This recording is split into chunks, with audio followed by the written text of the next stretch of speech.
ng magandang lighting, pero wala, no, kasi super harsh ang lighting. So, I just finished editing and uploading yung ating vlog na tinapos ko lang kanina, no? So, today, it's already July 10, and naligo na ako, no? Kasi vlog natin, parang wala akong ligo. Pero para pa rin akong walang ligo. Nakakaloka. My hair is really greasy na. Ilang days pa? 2 days pa lang naman na. Third day hair ko pa lang naman to. So, mag-shampoo na tayo. Hindi bukas, mamaya. Kasi July 10 na. It's already 12:26 AM. Nanonood ako kay Mia Stemmer. Do you guys watch her? Isa siya dun sa mga cute-cute. Pa-cute-cute sa. So, medyo madilim. Ayan. Oh, that's the trick. So, bright na. Para ng bright, no? But this is fake. Nagugutom na ako. Kasi, parang breakfast ko yung lunch ko. Tapos, lunch ko yung dinner ko. So, today, mag-dinner na ako ng totoo, no? Pero, breakfast food yung niluto ko. Kasi nagugutom ako, nakakalok.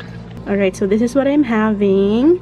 Ayan, nagluto ako ng Hungarian sausage, tapos itlog, and konting rice. Kain tayo, breakfast breakfast ko naman siguro to, no? Anyway, nakikita niyo ang ass ni Kenneth. Natutulog na siya. Well, of course, kasi gising siya ng mga 5:00, no? Kasi maaga yung work niya tomorrow. And, wala naman akong gagawin. Gusto ko sana mag-edit, pero wala akong ma-edit. Kasi, hindi ako nag-film. Guys, hindi ako bumili nung Caroline Multisticks and yung pang-contour ng Everbilena kasi ang tagal dumating dito. At saka, I don't know, parang hindi ako masyadong ano ba tawag doon? Na-excite sa kanila. Yung contour palette, medyo na-excite ako. Pero naisip ko kasi, parang isang kulay lang or 2 kulay lang magagamit ko doon sa palette na yun. So, ayun, parang hindi ako na-excite na bilhin siya agad-agad and i-review siya. So, pasensya na. Pero, good news! Nag-order ako nung mga lip and cheek tints ni Vice Ganda sa Vice Cosmetics. So, yun. Pero 2 shades lang yung in-order ko. Yung mga feeling ko magagamit ko talaga or yung mga gusto kong shades. Kasi hindi ko masyadong gusto yung mga super orangey na. But anyway, kakain muna ako and then, yes, tingnan natin kung magbablog pa ba ako or whatever. Okay. I mean, kakasimula ko palang kumain. Pero, may naalala lang ako, no? Na sinabi ng kuya ko sa akin, wala sa focus. Ayan, focus na ba? Sabi niya, ay, kasi nakita kami kasi nakita kami, diba, sa bahay ng parents ko. And kinento ko sa inyo nung last vlog. And, sabi na sa akin, ano ba, wala sa focus. Ayan, sabi na sa akin, ay, parang dumadami na naman yung mga blemishes mo. Nakakaloka. Oo nga. Oh. Kasi diba, medyo naging okay na yung aking skin. Pero ngayon, pumangit na naman siya. It's because I've been eating so much junk. And, you know, time of the month. So, tsaka I've been consuming a lot, as in a lot of dairy. Which, nung umaki yung skin ko, medyo super konti lang ng dairy na kinoconsume ko. So, ngayon, I've been consuming a lot of dairy. But anyway, super dramatic, no? Kain muna ako. Kaya siguro nagiging dramatic ako kasi gutom ako. 3:17 AM and I'm officially sleepy. Pero, ano ba, ang pangit ng lighting. Very harsh. Pero, I'm gonna watch some ASMR videos para makatulog talaga ako. And then, yeah, that's it. Night, baby girls. I'll see you not tomorrow, but later. Okay? Can you hear Kenneth snoring? Where is he? Hindi niyo siya makita.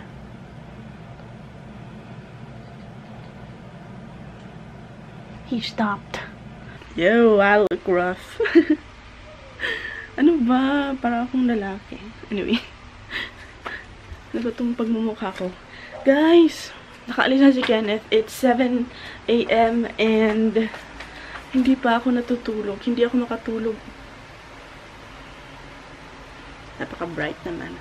Hindi ako makatulog, nakakaloka. And now, I'm hungry. So, kakain tayo. Kakainin ko yung leftover namin kagabi. Yung beans. I think sa healthy options, meron silang benta na melatonin. I have melatonin here, pero I think I need yung higher dosage. I don't know. I take like 3 to 4. Kahit na 2 lang yung sinasabi na i-take mo. Kasi parang kulang. Ayun ko ba, hindi ako makatulog. But anyway, ayan. Iniinit ko ngayon yung aking ulam for my breakfast. Tum na ako. Marami pa namang tirang beans. Ayan, if you can see. Hi, baby girls! So, siya naman maputi. Hindi naman, no? Kakatapos ko lang maligo, as you can see. And by the way, tinry ko yung Consuka, yung conditioner, tapos lalagyan mo ng suka. Yung apple cider vinegar yung ginamit ko. And then, I think yung measurements niya, 1:2.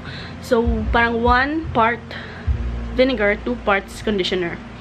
Okay lang siguro yun kung yung conditioner mo is malakas yung amoy. Pero yung sa akin, Keravit yung brand niya. And very subtle lang yung amoy niya, which is what I like. Ayaw ko yung mga super lakas ng amoy na shampoo and conditioner. Pero anyway, yun. Lagi akong tumitingin sa viewfinder, nakakaloka. Tinry ko siya and hindi ko siya type. I don't know. Nung basa pa yung buhok ko, okay naman siya. Pero after a few hours, parang my hair just felt the same. So yun, hindi ko na siya ginawa ulit. And my hair smelled maasim, no? Hindi ko siya type. Anyway, alam niyo ba, baby girls, nagising ako mga 3:00 na, and that was mga oras ako nakatulog? I think mga 8 na. 8, 9, ganun. So, that's like 7 hours of sleep. And actually, I wanted to sleep pa more. Nakakaloka, pero maingay yung mga nagkakaraoke. I don't know kung maririnig nyo sila sa background. Yun. Mas malakas sila kanina. I don't know why. Ay, siguro kasi walang ibang noise dito. And, tinataman akong magluto. So, sabi ko kay Kenneth, bumili na lang kami ng barbecue. Kasi tinatman akong magluto. So, wala na namang filming na naganap today and tomorrow. Hindi ulit ako mag-film kasi mall duty si Kenneth bukas and sasama ko sa kanya. So, mag-vlog na lang ulit ako bukas. I will take you guys with me. Hindi siguro ako mag-shopping. I'll just get a pedicure and then gusto ko magpa-trim ng hair pero parang masyado pa siyang short, no? Kasi gusto ko pantay na lang siya. Yung hairstyle ko kasi ngayon, medyo bob siya ng konti. So, mas shorter sa likod compared dito sa harap. And, hindi ko na siya type ngayon. Mas gusto ko yung pantay na lang. So, yun. Siguro hintayin ko muna na humaba yung dito sa likod. Meron akong balita sa inyo, baby girls. Diba, magkasama kami ni Ate Maika nung nagpa-microblading ako. I had my brows done. Ipa-focus natin, ayan. Pero as you can see, itong kilay na to, mas okay yung shape niya, diba? Mas maganda. Ayan. Compared dito. See, parang may kabang, may lack of space dyan. Tapos parang, ito, may mga pa-drawing na buhok na ganyan, pero dito sa kabila, parang hindi kita. Pero sabi naman nila, normal lang yan kasi the first time you get it, hindi talaga siya perfect. You need to get a retouch after, after 2 months ba? I forgot. Pero medyo matagal na, mga 3 months na yata since I got my microblading done. And yung nag-microblading sa akin is si Miss May Roma. And sabi niya, bukas pwede kaming mag-retouch.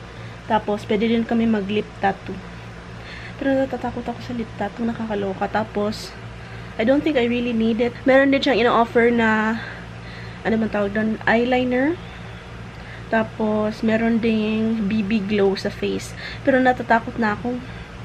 Parang gusto ko lang ipaayos yung kilay ko para perfect na. Pero, even though meron na akong microblading, I still really like, kapag nagma-makeup ako, gusto ko pa rin na finifill in yung kilay ko. Kasi parang, it still makes a statement. Char!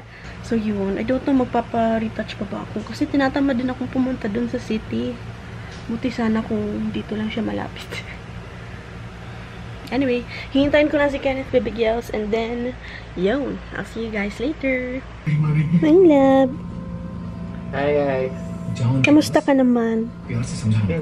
Busog. So, sleepy na. Nanonood kami ng 3 Idiots. Yan. Hindi na makita. Kumain lang kami ng lechon manok today kasi hindi ako nagluto. So, bumili si Kenneth sa labas ng lechon manok. And, yun lang, rice. Tapos, nagpaluto siya ng Korean noodles. Anyway, wala nang ganap today.